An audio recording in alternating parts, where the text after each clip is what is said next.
Ceci est un livre audio autogénéré par Google. Chapitre 1. Le 17. Ce siècle qui surgit soudain dans l'herbe sèche, empoisonnée, criant du bûcher comme Giordano, et pourtant c'est comme ça. C'est ça ton siècle. Boris Smolenski. Le 17, un père noir et manque, annonça le croupier. C'est en jouant sur manque, à la table de roulette du casino de Wiesbaden qu'Alexis Ivanovitch, ruiné, regagna son premier florin. Telle est l'histoire que nous conte Dostoïevski dans son roman Le Joueur. Pour moi le 17, c'était le numéro de l'immeuble parisien où j'ai habité après ma naissance. Une ruche de 3 bâtiments autour d'une cour, constituée de 80 studios d'environ 20 mètres carrés chacun. Fils unique, j'étais un privilégié car certains s'y entassaient avec leurs 3 enfants. Construit à la fin de l'année 34, les émigrés russes y furent nombreux.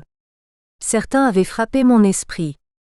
Igor, qui avait dû porter un bel uniforme dans une autre vie, travaillait comme hallebardier dans toutes les cérémonies où, à l'entrée, un homme en habit aux boutons dorés se tenait au garde-à-vous pendant des heures. Le garde-à-vous, il en avait eu l'habitude. Face à notre fenêtre, au 3e étage, habitait Napoléon. Tous l'appelaient ainsi. Personne ne lui connaissait d'autre nom. Officier dans l'armée du tsar, il avait fait la guerre russo-japonaise en trichant sur son âge et toutes les campagnes qui ont suivi, et elles ne manquaient pas. Il a dû finir colonel, et à Paris il était l'un des gardiens du tombeau de Napoléon aux Invalides, et cela depuis longtemps. D'où son surnom. Quand l'occupation arriva, il fut licencié car il était étranger, doté comme mon père et tous leurs compatriotes d'un passeport de nationalité émigré russe, ce qui n'est pas vraiment une nationalité. Le passeport Nansen, qui aurait été plus adapté, ne leur fut pas accordé. Le gouvernement de Pétain, avant même les lois antisémites, avait édicté des lois contre les étrangers, leur interdisant entre autres certains emplois. Quand Napoléon était malade, ma mère lui apportait un bol de soupe. Elle m'emmenait. Tout petit, je tenais fermement sa main car j'étais dans un monde étrange. Des tapis partout, un grand sabre accroché au mur et surtout des tas d'objets qui m'étaient inconnus. Lorsqu'il marchait dans la rue, il était raide, la tête droite, légèrement relevée qu'il ne détournait jamais, même pour dire bonjour. J'avais l'impression que le grand sabre que j'avais vu au mur était à sa ceinture et traînait par terre. Un coup de feu résonna dans la cour. C'était un matin au lever du jour. Napoléon avait dû garder comme souvenir un pistolet de ses campagnes. Il avait laissé une brève lettre, écrite en russe. J'ai connu toutes les joies, toutes les gloires de la vie. Maintenant que je suis vieux et seul, je ne connais plus que la maladie et le malheur. Ma vie ne sert plus à rien. Adieu. Mon père fut très éprouvé. Cette mort tragique lui remémora celle de ses amis, mort terrible des guerres, de la Révolution, de la faim, tous dans des circonstances que l'on ne raconte pas à un petit enfant. Le couple Aronsberg, qui habitait en dessous de chez nous, était bien différent. Lui, fils d'une famille d'industriels de la teinturerie de Pétrograd, n'avait jamais travaillé de sa vie. Il vivait d'hôtel en hôtel à travers l'Europe, et la révolution russe survint alors qu'il séjournait sur la Riviera italienne. Une révolution par-ci, une guerre par-là, plus un mauvais placement de fortune et il échoua là, au 17 avec son épouse, ancienne ballerine des ballets de Pétrograd. Homme aimable, avec toujours un mot gentil pour moi, tout empreint de la politesse feutrée des palaces, il nous dit un jour. Les temps nouveaux arrivent en Russie. Moi qui n'avais jamais travaillé, je travaille maintenant quand les autres vont prendre leur retraite. Je suis puni pour mon passé. Un personnage de Tchekhov n'avait-il pas dit ? Que viennent les temps nouveaux, je serai obligé de travailler et je rentrerai le soir, enfin fatigué. Et les temps nouveaux sont arrivés. Les autres Russes habitant l'immeuble, comme tous les autres, n'avaient qu'une obsession, trouver le travail qui leur permettrait de payer le loyer. Une famille italienne vivait au 2e étage dans le bâtiment en face. On en dit le plus grand mal quand les avions italiens mitraillèrent des colonnes de réfugiés qui quittaient les villes, au moment de l'exode. C'était une famille d'ouvriers, lui dans le bâtiment, rentrant toujours tard le soir. Une famille comme les autres, avec les mêmes astreintes. Toute cette animosité fut vite oubliée. Et puis, il y avait mes parents. Mes premiers souvenirs, mon premier souvenir peut-être, c'est le jour où ma mère affolée est entrée dans notre petit studio en lançant d'un air bouleversé. Les Allemands sont là, ils sont avenue de Versailles, toutes les boutiques ferment, les gens se sauvent et courent dans les rues. Mon père était blême. Je ne connaissais pas encore son histoire, j'étais si petit, mais j'ai compris que les temps du malheur arrivaient, et pas seulement pour nous. C'était en juin 40, j'avais 5 ans. Chapitre 2. L'occupation. Elle était venue, et elle s'était répandue, la horde verdâtre comme les eaux saumâtres. À Tikhomirov, Harold Tanguy. Le camion à ridelles, déjà plein d'enfants et de bagages, trônait au milieu de la petite place située face à notre immeuble, au milieu d'une agitation des parents, des cris des enfants, des au revoir et des jeunes organisateurs qui n'en finissaient pas de dire. Allez plus vite. Nous devons partir avant que les Allemands n'investissent entièrement Paris. Pour aller où ? Cria ma mère pendant que ma valise, fort lourde, poussée par des mains inconnues arrivait sur le camion. On ne sait pas encore, dirent les jeunes organisateurs. Où qu'ils aillent, nos enfants seront mieux qu'ici, ajoutèrent des femmes, on ne sait pas ce que les Boches vont faire à Paris. On ne disait pas les Allemands à cette époque, mais les Boches, c'était le terme usuel. Après un instant d'hésitation de ma mère, ma valise revint, propulsée par les mêmes mains et nous rentrâmes à la maison. Tes papiers n'étaient pas en règle, m'a-t-elle toujours dit. Je crois plutôt qu'elle avait craint de laisser partir un si petit garçon vers l'inconnu. Quand ce fut le temps des alertes aériennes qui survenaient le soir, et que la DCA tonnait, cette énorme valise pleine de mes vêtements descendait les 4 étages avec nous, pour aller à la cave qui nous servait d'abri collectif. L'alerte, c'était le son strident des sirènes qui était suivi des coups de sifflet de la défense passive, des hommes qui sillonnaient les rues, pour faire éteindre toutes les lumières oubliées car les bombardements alliés survenaient souvent la nuit, et il fallait empêcher que les avions ne se repèrent la cible. Les usines Renault qui fabriquaient des chars étaient situées à moins de 2 km. La sirène faisait peur et on avait peur ensuite quand on entendait le bruit des bombes. Parfois les murs vibraient. Personne ne parlait. Un second coup de sirène annonçait la fin de l'alerte. On remontait ma valise. Ce fut le temps pour presque tous les petits-enfants de Paris, des galoches en bois, des rêves de chocolat et des vêtements sans cesse rallongés par des bouts de n'importe quoi. Maman était un peu démunie de tissu pour le rapiessage, parce que juste avant la guerre, elle avait vidé les tiroirs pour envoyer des colis de vêtements aux réfugiés républicains espagnols qui avaient fui le coup d'État du général Franco et étaient parqués dans des camps du sud de la France. Non loin de la porte Saint-Cloud à Paris, ma rue, la rue Jouvenet dans le 16e arrondissement, est comme un petit rue qui prend naissance au confluent de l'avenue de Versailles et du boulevard Exénan et dont les méandres s'enfoncent dans le tissu urbain pour aller se jeter vers Auteuil qu'il n'atteindra pas, happé par les rues aux belles demeures. L'avenue de Versailles relie le Louvre à Versailles.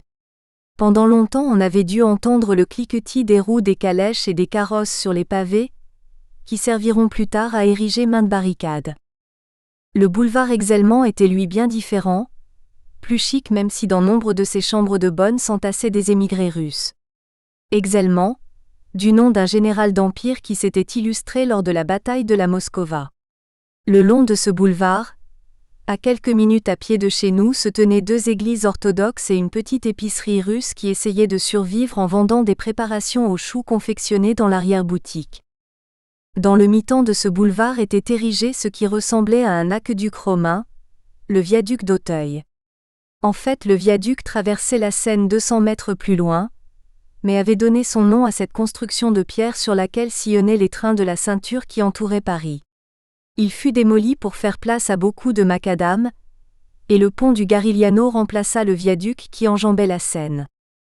Ce quartier oublié resplendissait, et m'émerveillait tous les 14 juillet quand le viaduc tirait son feu d'artifice sur la Seine avec les détonations des fusées qui faisaient peur, et les hauts, et les là, des spectateurs en extase devant la féerie du ciel illuminé. On se préparait à l'événement des jours avant, on en parlait des jours après.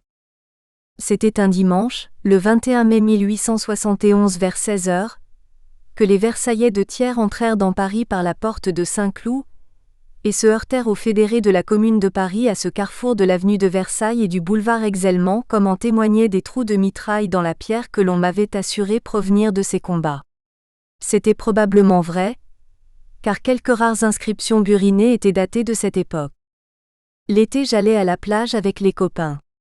La plage, c'était la sablière des quais de la Seine, de l'autre côté du viaduc d'Auteuil, aujourd'hui remplacé par le joli pont du Garigliano. C'est là que nous apprenions à nager. Nous y avions vu quelques cadavres flotter, des résistants affirmaient les uns, des collabos bien faits pour eux ricanaient d'autres.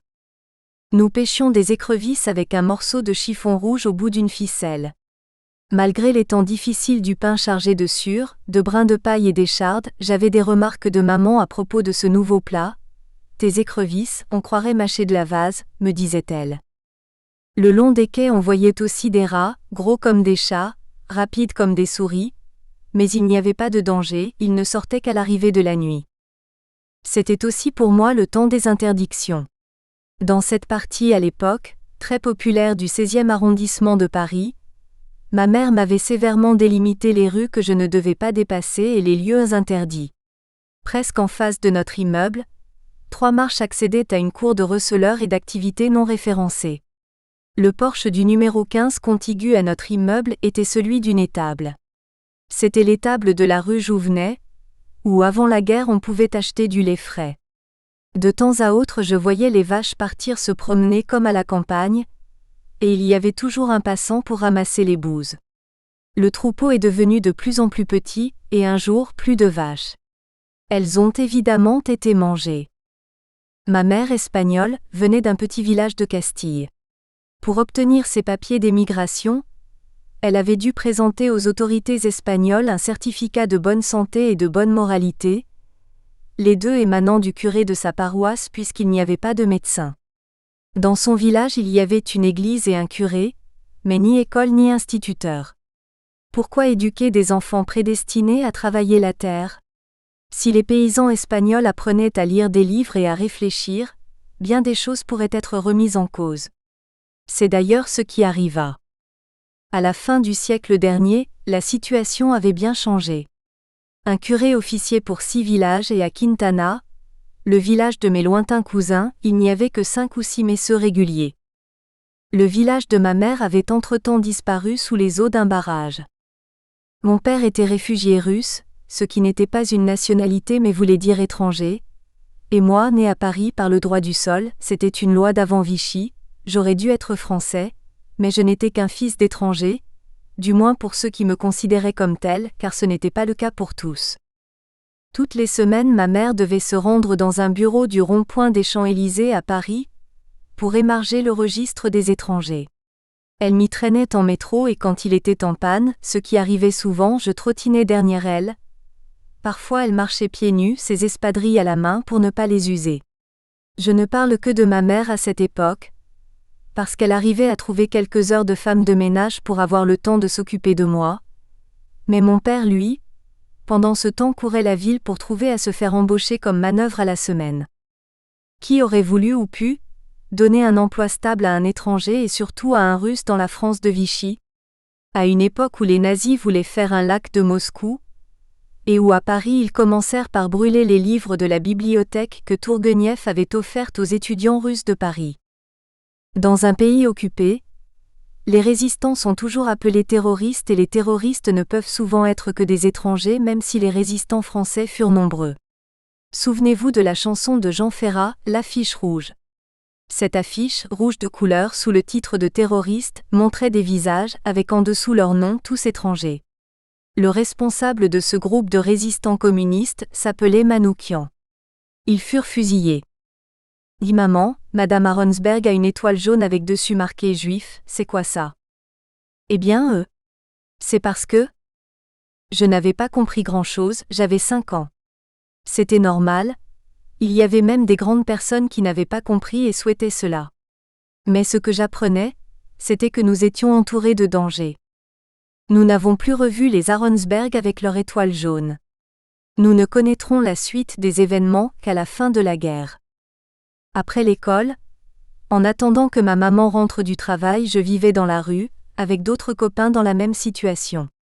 Un jour, dans ma rue, il y avait eu un attroupement devant une maison non loin de la pharmacie. Des civils en armes s'agitaient, entraient, sortaient. Ils cherchent un résistant, entendis-je. Ils ressortent, ils l'ont eu, non, il n'y a personne avec eux. Partons, ce sont ces salauds de miliciens, si le gars il s'est sauvé, ils vont être furieux, on ne sait pas ce qu'ils vont faire. Je ne connus jamais la fin de l'histoire, car je rentrais vite à la maison. Miliciens, je savais ce que c'était. Notre voisin de palier avec un mur contigu à notre studio était milicien. Parfois on le voyait avec son uniforme noir, plein de boutons, de poches, un baudrier en travers de la chemise et un béret avec l'insigne de la milice. Combien de fois ma mère m'avait-elle répété de dire « Bonjour monsieur » et rien de plus, et s'il me posait des questions de répondre « Je ne sais pas ». Il ne paradait pas beaucoup. Ce n'était pas la mode collabo dans notre immeuble. Pour beaucoup de Français, la nourriture était un souci quotidien. Ma mère allait à la fin du marché de l'avenue de Versailles, avec moi toujours trottinant près d'elle. « Regarde, me disait-elle, les petits commerçants c'est riche et ça gaspille. » Et elle ramassait des trognons de légumes destinés à préparer le bortsch, un succulent potage russe plein de viande, de gras et de légumes. Mais le brouet qui finissait dans mon assiette était bien différent et m'a dégoûté pendant longtemps de cette préparation jusqu'au jour où ce fut bien plus tard j'en dégustai un vrai. Ce brouet n'était même pas sur la table tous les jours. « Tu ne manges pas, maman ? » ?»« Non, je n'ai pas faim. » Mon père rouspétait dans la cuisine parce qu'il travaillait dur et n'avait rien à manger, et il n'y aurait rien non plus dans la gamelle qu'il amènerait le lendemain sur le chantier. Maman m'envoyait au bois de Boulogne pour ramasser des glands qu'elle torréfiait pour faire du café. Je devais aussi cueillir des feuilles, je ne sais plus lesquelles, assez difficiles à trouver. Une fois séchées, elles infusaient ce que maman appelait du thé, la seule boisson que buvait papa. Mais l'ordre absolu était de ramasser du bois pour le feu. À mon retour, j'étais toujours disputée. « C'est tout ce que tu ramènes ? » Se plaignait maman, tu ne penses qu'à t'amuser. Mais que faire quand des dizaines de glaneurs avaient déjà ramassé la moindre brindille ? À l'automne, je poussais l'aventure jusqu'au bois de Meudon, situé bien plus loin, pour ramasser quelques châtaignes et parfois je trouvais des mûres. Quel régal ! Pour l'approvisionnement en nourriture, les histoires de marché noir remplissent les chroniques de cette époque. Cela ne concernait que certains, car après avoir dépensé leurs maigres économies, dans les familles ouvrières, il ne restait que le troc pour subsister. Ma mère échangeait les tickets de tabac auxquels avait droit mon père, contre d'autres. Une femme vint lui échanger les siens contre des tickets de lait. Ma mère, au moment de l'échange, refusa, quand elle apprit que cette femme avait un bébé et qu'elle allait le priver de lait pour ses cigarettes. Les pauvres doivent s'entraider, on ne doit pas piller les autres comme font les riches, avait-elle commenté. Les jours, les mois, les années passaient. La guerre s'enfonçait dans toute l'Europe. Mon père vivait dans l'angoisse, moi dans le silence, et ma mère courait partout pour assurer la soupe. Malgré cela, il y avait des moments d'espoir. Mon père entra et posa sur la table une grande boîte en bois qui semblait contenir une mitraillette. « Dis papa, qu'est-ce que c'est ? » ?»« Tu vas voir Yuri. » Il ouvrit précautionneusement la boîte et ajouta un violon. Je regardais ébahi. Je n'avais jamais vu de violon. « Regarde comme c'est beau un violon. Tu apprendras à en jouer. Et si on doit quitter la France pour aller dans un pays dont tu ne parles pas la langue, tu pourras toujours jouer du violon. Tous les Russes connaissent la musique. Où que tu ailles, tu prends le violon sous ton bras et tu trouveras à chanter et à jouer, et tu gagneras bien ta vie. » Mon père était musicien lui aussi. Il avait commencé très tôt et à 7 ou 8 ans se débrouillait déjà avec quelques instruments. Hélas, des instruments avant, en appartement ce n'est pas conseillé. Ses dents de devant étaient abîmées, et sans les prothèses dentaires que nous connaissons aujourd'hui, il ne pouvait plus souffler correctement. Comme je le raconterai plus loin, la musique a joué dans sa vie un grand rôle et lui a permis de travailler. Voilà pourquoi, lui qui avait connu une vie d'errance, voulait me préserver de quelque malheur. Mon professeur de violon, un ancien du régiment de papa, s'appelait Tchernopilski. Maman fermait la radio, nous poussions la table et les chaises et je m'escrimais de mon mieux à faire glisser l'archet sur les cordes. La corde mi, en acier, avait ma préférence, les autres étaient en boyau de chat et grattaient un peu. Lui aussi faisait de son mieux, avant la guerre, il avait été chauffeur de taxi mais connaissait le violon. Il venait une fois par semaine, en échange d'une assiette de soupe. C'était pour moi un mystère. Comment mes parents avaient-ils pu économiser sou après sou sur ce qu'il n'y avait plus rien à rogner pour m'acheter ce violon, même d'occasion, à la salle des ventes aux enchères de l'hôtel Drouot à Paris. J'outrepassais un jour les interdictions multiples de ma mère, et me retrouvais près du commissariat de la rue Chardon-Lagache. Pourtant elle me l'avait bien dit ma maman, méfie-toi de la police et change de trottoir si tu vois des policiers. Trop tard, j'étais devant le commissariat. Un car de police noir qui me semblait immense, et par la fenêtre du car qui n'était pas grillagée, une femme sortait sa tête. Nous espérons que vous avez apprécié cet aperçu. Pour continuer à écouter ce livre audio sur Google Play Livres, utilisez le lien dans la description de la vidéo.